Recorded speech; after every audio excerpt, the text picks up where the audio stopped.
Assalamualaikum warahmatullahi wabarakatuh. Shalom, Om Swastiastu, Namo Buddhaya, salam sejahtera untuk kita semua. Bertemu lagi bersama saya Lenendam Kupa. Di sini saya akan membahas beberapa hal mengenai konstitusi.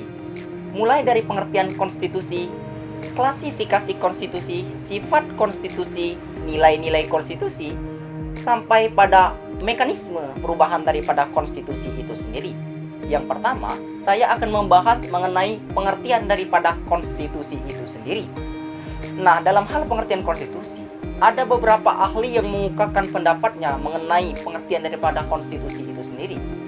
Dalam hal ini, saya mengutip pendapat Hans Kelsen di dalam bukunya General Theory of Law and State yang telah dialihbahasakan ke dalam bahasa Indonesia, yang mengatakan bahwa konstitusi adalah dasar dari tata hukum nasional atau sebagai dasar daripada norma hukum yang berlaku di dalam suatu negara, sebagai grunom ataupun norma dasar dari tata hukum yang berlaku di dalam suatu negara itu sendiri. Kemudian yang kedua adalah saya akan membahas mengenai klasifikasi konstitusi. Yang pertama, konstitusi diklasifikasikan di dalam artian luas, ada konstitusi tertulis dan juga konstitusi tidak tertulis. Konstitusi tertulis berupa undang-undang dasar yang berlaku di dalam suatu negara.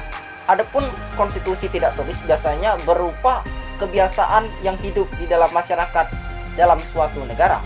Yang kedua adalah konstitusi di dalam artian sempit diartikan sebagai sebuah undang-undang dasar, seperti undang-undang dasar yang berlaku di Indonesia saat ini, yang merupakan contoh daripada konstitusi tertulis yang berlaku di dalam negara Kesatuan Republik Indonesia. Kemudian yang ketiga, saya akan membahas mengenai tujuan daripada konstitusi.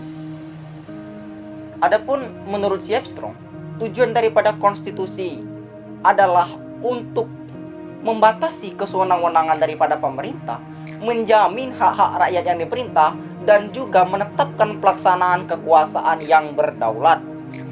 Kemudian yang keempat, saya akan membahas mengenai sifat-sifat daripada konstitusi itu sendiri. Kemudian sifat daripada konstitusi itu, ada konstitusi yang bersifat fleksibel ataupun luas, ada juga konstitusi yang bersifat rigid ataupun kaku. Nah, kemudian apa yang membedakan konstitusi yang bersifat luas dan juga konstitusi yang bersifat kaku? Nah, pembedaannya adalah terletak pada mekanisme perubahan konstitusi itu sendiri. Apakah konstitusi tersebut memerlukan prosedur khusus di dalam perubahannya ataukah tidak? Jika dia memerlukan prosedur khusus, artinya konstitusi tersebut bersifat kaku ataupun rigid. Namun, jika dia tidak memerlukan prosedur khusus, maka itu artinya konstitusi tersebut bersifat luas ataupun fleksibel. Nah, kemudian yang kelima, saya akan membahas mengenai nilai-nilai konstitusi. Nah, mengutip pendapat dari Karl Lowenstein di dalam bukunya Reflection of the Value of the Constitution, membagi nilai konstitusi menjadi tiga. Yang pertama adalah nilai semantik. Apa itu nilai semantik? Nilai semantik adalah norma konstitusi yang berlaku di dalam suatu negara yang nilai-nilainya juga dilaksanakan dalam kenyataan.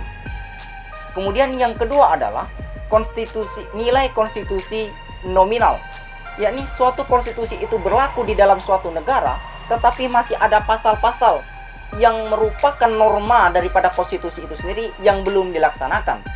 Yang ketiga adalah nilai semantik, yang dimana konstitusi itu berlaku di dalam suatu negara hanya sebagai jargon ataupun semboyan, tetapi nilai-nilai konstitusinya tidak dilaksanakan dan juga tidak dijalankan.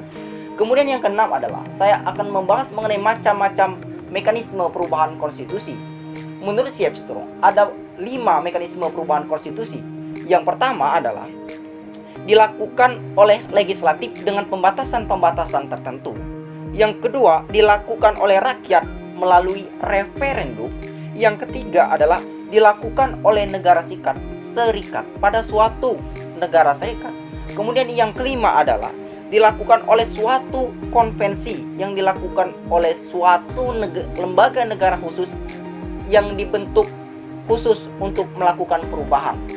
Nah, demikianlah penjelasan mengenai beberapa hal tentang